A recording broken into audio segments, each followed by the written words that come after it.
I recently saw a news article that the journalist described as an atmospheric anomaly.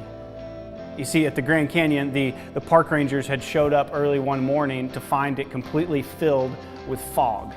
Now, this only happens a few times every year, but you can imagine what it would be like to be expecting to see this huge gorge in the earth, but it'd be completely filled.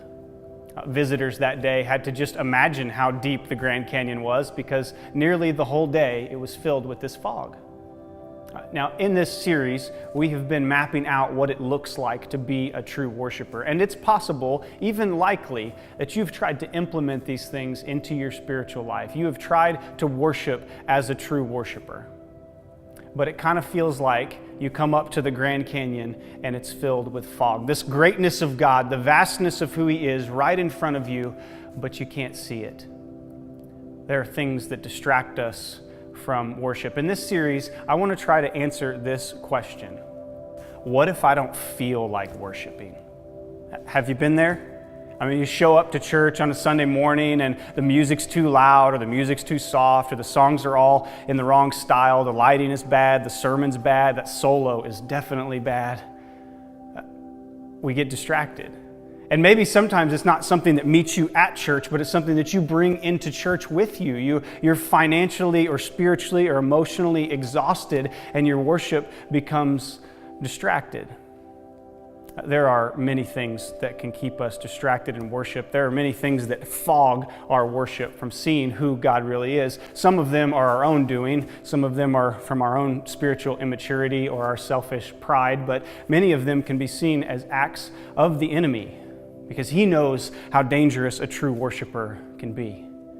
In this session, I want to urge you, I want to motivate you to persevere in worship through whatever it is that keeps you from being a true worshiper.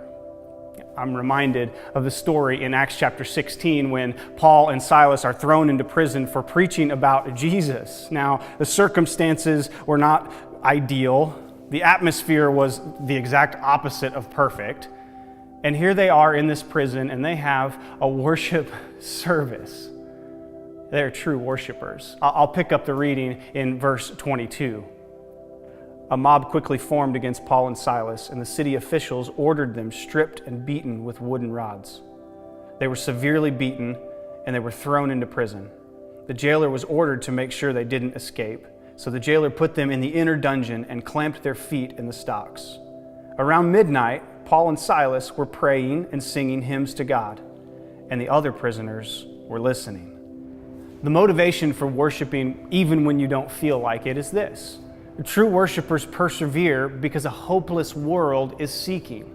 Now, in the case of Paul and Silas, you'll notice that in verse 25 that they had some eavesdroppers on their midnight worship service. Now, they didn't really have a choice because they were likely chained to the same walls that Paul and Silas were, but these men in this prison got to see what true worship really was. They saw two men who were locked in a prison, in the dungeon, in the inner parts of this prison. Yet they were singing like they were free. If you call yourself a Christian, one thing is true. When the storms of life come, when the trials come, when the fog of life sets in, the world will be watching. You know, we live here in Missouri in the Show Me State, and it's this idea that if something is real, I'm going to have to see it with my own eyes. I'm going to have firsthand account of this thing, whatever it may be. And that's the world that we live in. If your faith is real when you feel like singing and raising your hands, will it hold up when the feelings go away? You see, there's not a more powerful testimony to a hopeless world than a hope-filled believer. That's Paul and Silas. They put their faith and their trust in God so they could sing like they were free. These prisoners would not only be witness to two men who put their circumstances aside and praised God anyway because they trust Him, but they would also have a front row seat to a miracle of this same God. I'll continue reading in verse 26. Suddenly, there was a massive earthquake, and the prison was shaken to its foundations. All the doors immediately flew open, and the chains of every prisoner fell off. The jailer woke up to see the prison doors wide open. He assumed the prisoners had escaped, so he drew his sword to kill himself. But Paul shouted to him, "Stop! Don't kill yourself. We are here." The jailer called for lights and ran to the dungeon, and he fell down trembling before Paul and Silas. Then he brought them out and asked, "Sirs, what must I do to be saved?" A miracle prison escape. Hopeless prisoners' chains just fall off. A prison guard rescued from his own suicide, all because of two true worshipers. Now, I know you're probably thinking, my trials aren't like that. I'm not likely to be thrown in prison and have to have a midnight prayer service. But the principles remain the same. Our worship reflects the trust we put in our God. Our worship matters because a hopeless world is watching. Think back to the story I told about the Grand Canyon. Now imagine you were a tour guide or a park ranger showing up that morning. Would you continue to do your job?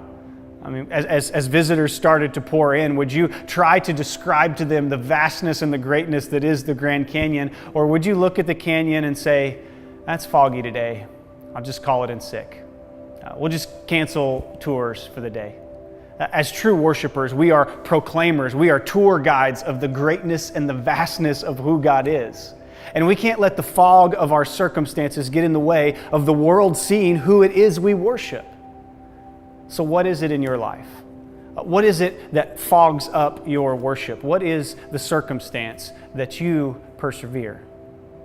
I want to take some time just to ask a few questions. This may be a little different, but I'm going to give you some questions. And in the case of these questions, I want you to think specifically about your Sunday morning worship experience.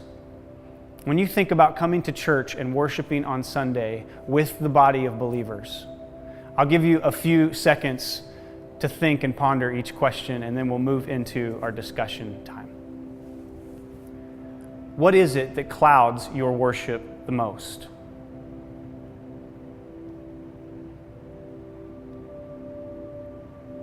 Is it often something that you bring from the outside or something that meets you there?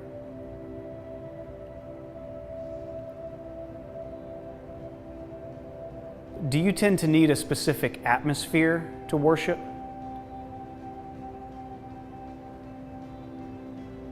What would you say your current attitude towards worship is? Do you believe this has affected your witness or testimony in any way? How can you better see your worship as part of your testimony?